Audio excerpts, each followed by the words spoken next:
Hi all, I'm Daniel, and I know for sure that all girls want money and nothing more. When I first met Tammy, I immediately realized that she was special. You see, she was a rare girl gifted with a natural beauty. She had nice hair, a pretty nose, and a very nice figure. Besides, she was funny and smart. My friends tried to talk me out of dating her. After all, she was a rich girl and I was just a poor student. But I thought, why not? Well, yeah, she had wealthy parents, a nice career, her own flat, and her own car, but all of that didn't mean that I had no chances. Tammy didn't brush me off. On the contrary, in a week we already lived together. Of course, I told her at the first date that I could give her nothing but my love. Yet she apparently already realized that. She told me that my erstwhile task was to finish my studies, and after that, according to her, I could go on to do anything. I really liked her position, and I tried my best to live up to her trust. Sometimes I even brought home some money. I had a part-time job or two, but Mom often gave me some cash. Mom told me that a guy had to present his girl with flowers or take her to the movies at least once or twice per year. So she decided to be a sponsor of our relationship. All in all, Tammy and I lived a normal life. You see, Tammy considered herself an unromantic person and preferred to spend her evenings at home. Well, I fully supported her in that regard. I was really happy, but then we had the very first quarrel. Tammy asked me to do the laundry and cook for her. She told me that I still had nothing to do but study, and therefore it was easy for me to help her. Yet I reminded her that our relationship was built on the principles of equality. Either both of us do the laundry and the dishes and all other stuff in turns, or she could continue with that just as before. And then Tammy asked me to find work, any work, because she already had a career and I was only occupied with studies. Tough luck. Nobody wanted a student with no work experience. Well, there were many open positions of waiters and delivery guys, yet I didn't want them. After all, I was going to become a surgeon, and I really needed my hands in perfect condition for my future job. Besides, I had no desire to serve meals to some wealthy crooks. After the last quarrel, Tammy stopped talking to me. Well, she still supported me with money, cooked me food, and once we even went shopping to buy me a new shirt. Yet I still felt uneasy, so I started looking for work to make my girl happy, if nothing else. That day I finally found a job and really wanted to tell Tammy about it. I brought groceries, cooked a romantic meal all by myself, and even made a rose petal path from the porch to the kitchen door. I even wanted to propose to her because I already had a job and soon would have a lot of money. Yet Tammy came in angry and began yelling at me right from the start. She accused me of making a horrible mess of both her home and her life, and then told me that we were breaking up and I had to pack my things. But I had nowhere to go. My new boss didn't pay me salary yet, and I spent all the money Tammy left me on a romantic meal. Besides, I had no place to move to. I told her that, and then she ordered me to leave her flat in 2 weeks' time and left. I felt really offended. Tammy and I spent 3 years together, and now she was ready to throw me away like an old rug? Well, yeah, I wasn't the perfect boyfriend, but still. Of course, I was unable to find a place to stay in 2 weeks' time. I told Tammy about it and asked for a longer grace period. That's when she decided to finally tell me everything. It turned out that I was too lazy and poor for her liking.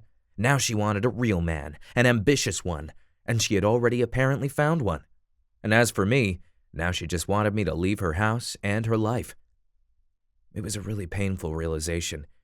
She used me for 3 years straight, and now she decided that I was too poor for her, and immediately found herself a new chew toy and threw me away. And she even dared to tell me that I wasn't a real man, after all that I've done for her. I was incredibly angry, and really wanted to teach Tammy a lesson or two.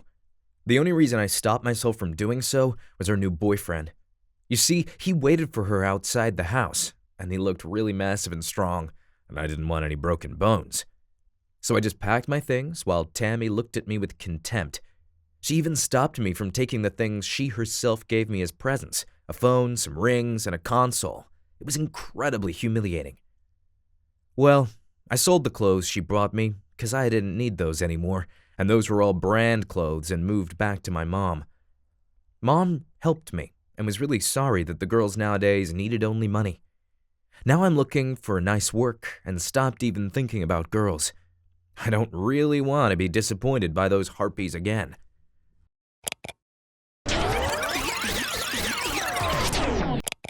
Hi, I'm Tammy, and here's my story about the importance of a good self-image. Girls, be always careful of your boyfriends, otherwise you may end up in my place. I met Daniel at one of our university parties. He was the life of the party, one of the funniest and most cheerful guys I've ever met. And I was a mousy little thing. Now I'm sure that men considered me attractive even back then, but at the moment, my self-image was ruined. I was charmed by his wits and humor. Besides, I felt flattered that such a guy paid so much attention to me. My friends tried to warn me. They told me that he was just using me, but I didn't hear them. Guess I just didn't want to hear the truth. You see, since my very childhood, I got used to relying on myself. Mom and Dad brought me up to be always ready to earn the things I wanted with my own power. That's why at first, I never really noticed anything weird. When I saw dirty dishes, I washed them because apparently only I needed them to be clean. I got used to the role of a breadwinner and considered myself a horrible person when I didn't earn enough to abide to Daniel's every whim. And when Daniel brought me flowers, which he did only rarely, I felt I was the happiest girl in the world. I spent a lot of time away from home. I studied and worked at the same time, and had some extra literary studies because I really wanted to become a writer, and came back only late at night. And instead of rest, I often just cooked supper for my man. Funny thing is, I really considered it to be the norm. Daniel was a man who spent the majority of his time on the couch, and was unable even to warm up food that I left him. He lived in my flat, ate food that I brought and cooked for him all by myself, played video games all day long, and I was somehow okay with that. When I asked my man to help me, he always found a way to deny me. The job offers I brought him were beneath his dignity. He couldn't do laundry or the dishes because his male ego would be hurt by that, and so on and so forth. And when he felt particularly shocked by my words, he threw hour-long tantrums.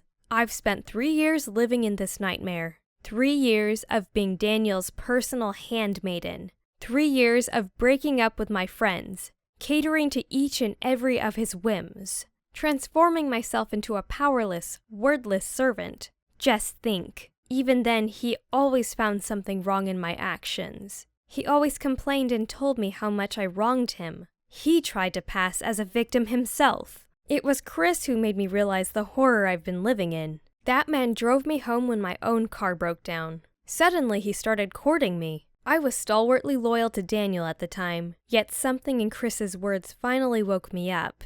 Soon, I was pretty sure that my relationship with Daniel should come to an end. And I was sure that he wouldn't be happy to lose a free servant who was also supporting him with money. Yet, I didn't want to continue that poisonous lie of a life. I wanted my own life back. That very evening, I told everything to Daniel and asked him to leave my flat. Yet he became so bold over the years that I literally had to punch him out of my own flat. And he still accused me of being an opportunistic witch. Imagine that.